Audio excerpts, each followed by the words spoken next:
Jharkhand police के नए मुखिया की कुर्सी पर शुरू हुआ विवाद अब सुप्रीम कोर्ट की दहलीज तक पहुंच गया है।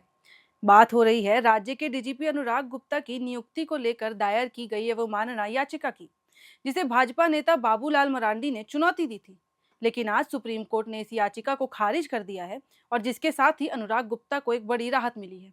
तो आइए समझते हैं पूरा मामला क्या है, अदालत में क्या हुआ और इसका क्या असर हो सकता है। दरअसल झारखंड के नेता प्रतिपक्ष और भाजपा के प्रदेश अध्यक्ष बाबूलाल मरांडी ने सुप्रीम कोर्ट में एक अवमानना याचिका दर्ज कराई थी। आरोप लगाया गया है कि अनुराग गुप्ता की नियुक्ति प्रक्रिया पारदर्शी नहीं रही और इसमें नियमों का उल्लंघन हुआ है। याचिकाकर्ता का कहना है कि चयन प्रक्रिया में वरिष्ठता और तय मानकों की अनदेखी की गई। उनका ये भी आरोप था कि अनुराग गुप्ता की नियुक्ति सुप्रीम कोर्ट के उस ऐतिहासिक फैसले के खिलाफ है जो प्रकाश सिंह बनाम केंद्र सरकार केस में दिया गया था। इस फैसले में सुप्रीम कोर्ट ने स्पष्ट दिशा निर्देश दिए थे कि किसी राज्य के डीजीपी की नियुक्ति यूपीएससी द्वारा भेजे गए पैनल से ही की जानी चाहिए और बिना ठोस कारण के किसी मौजूदा डीजीपी को हटाया नहीं जा सकता। बाबूलाल का कहना था कि अनुराग गुप्ता को नियुक्त करने के लिए पहले से नियुक्त डीजीपी को नियमों के खिलाफ हटाया गया और ये न्यायालय की अवमानना है। उन्होंने मुख्य सचिव समेत कई अधिकारियों को प्रतिवादी बनाया था। सोमवार को इस मामले की सुनवाई सुप्रीम कोर्ट की 3 सदस्यीय पीठ ने की। Chief justice B R Gavai, justice K Vinod Chandran और जस्टिस एन वी अंजारिया की बेंच ने पूरे मामले को सुना। सरकार की ओर से वरिष्ठ अधिवक्ता कपिल सिब्बल ने पक्ष रखा। उन्होंने दलील दी कि डीजीपी की नियुक्ति राज्य सरकार के अधिकार क्षेत्र में आती है और अनुराग गुप्ता की नियुक्ति पूरी तरह नियम अनुसार की गई थी। सिब्बल ने यह भी कहा कि यूपीएससी पैनल की प्रक्रिया का पालन किया गया है और किसी भी प्रकार की न्यायालय की अवमानना नहीं हुई है। सुनवाई के बाद सुप्रीम कोर्ट ने बाबूलाल मरांडी की अवमानना याचिका को खारिज कर दिया। यानी अदालत ने माना कि अनुराग गुप्ता की नियुक्ति में कोई कानूनी उल्लंघन नहीं हुआ है।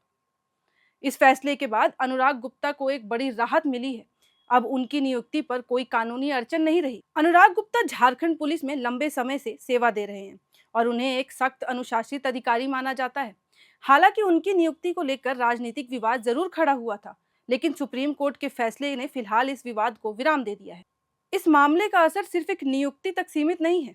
ये झारखंड की राजनीतिक स्थिति, प्रशासनिक पारदर्शिता और न्यायिक हस्तक्षेप की संतुलन को भी दर्शाता है। भाजपा ने इसे एक संवैधानिक मुद्दा बताया, जबकि सरकार ने इसे एक नियमित प्रशासनिक प्रक्रिया कहा। अब जब सुप्रीम कोर्ट ने याचिका खारिज कर दी है, तो राज्य सरकार को भी राहत मिली है और विपक्ष को इस मुद्दे पर दोबारा रणनीति बनानी होगी। साथ ही ये फैसला देश भर में डीजीपी नियुक्तियों को लेकर सुप्रीम कोर्ट के दिशा निर्देशों की व्याख्या को भी स्पष्ट करता है। तो झारखंड के डीजीपी अनुराग गुप्ता की नियुक्ति को लेकर जो कानूनी चुनौती दी गई थी, वो अब सुप्रीम कोर्ट के फैसले के बाद खत्म हो चुकी है। अदालत ने साफ कर दिया है कि राज्य सरकार ने नियमों का पालन किया है और कोई अवमानना नहीं हुई है। अब देखना होगा कि इस फैसले के बाद झारखंड की राजनीति और प्रशासनिक व्यवस्था किस दिशा में आगे बढ़ती है। बाकी हम आपको इस मामले से जुड़ी हर अपडेट देते रहेंगे और अगर आपको हमारी दी गई इन्फॉर्मेशन अच्छी लगी तो आप हमारे चैनल को सब्सक्राइब करें और इस वीडियो को लाइक शेयर जरूर करें।